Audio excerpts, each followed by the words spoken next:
Salut à tous et bienvenue dans une nouvelle vidéo. Aujourd'hui on va parler d'une espèce végétale méditerranéenne qui s'appelle la Posidonie, connue sous le nom latin Posidonia oceanica.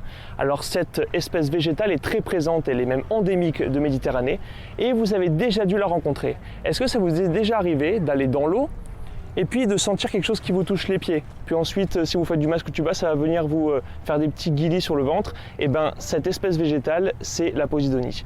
Et non, ce n'est pas une algue, donc on arrête immédiatement. C'est une plante. La première caractéristique qui va différencier les plantes des algues, c'est la présence de racines. La Posidonie a des racines, et elle a des racines profondes qui vont s'ancrer dans le sable. Alors la différence, c'est que les algues, elles, vont avoir plutôt des crochets.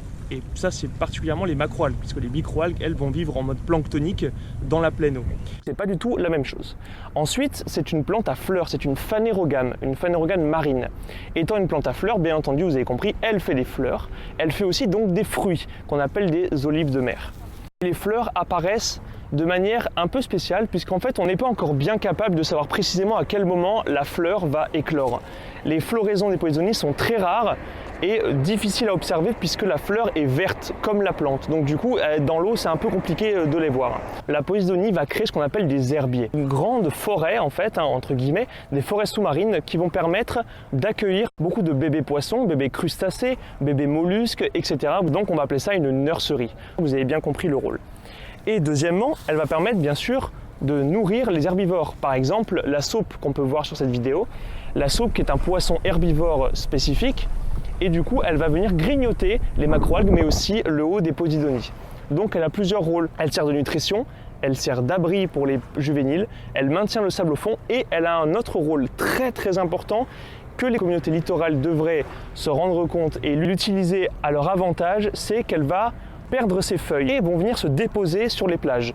Et ce dépôt est très important pour la plage, tout simplement parce que la plage est protégée de l'érosion de l'eau. L'eau, quand elle monte et qu'elle descend, elle va emmener avec elle pas mal de sable. Et ben, ce dépôt va permettre de maintenir le sable de la plage là où il est et ne pas qu'il se retrouve dans l'eau. Et donc, fini le réensablement artificiel, la Posidonie permet de protéger le littoral de l'érosion.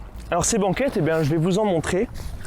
Et c'est hyper simple d'en observer, puisque en fait je suis en train de marcher dessus. Les banquettes sont constituées d'amas de feuilles de Posidonie qu'on peut voir ici.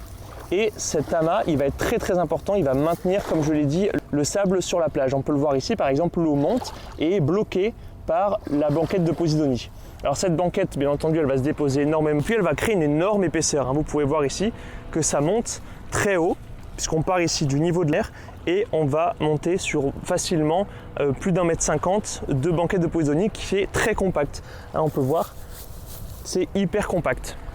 On peut marcher dessus sans aucun souci et tout ça est une protection naturelle du littoral.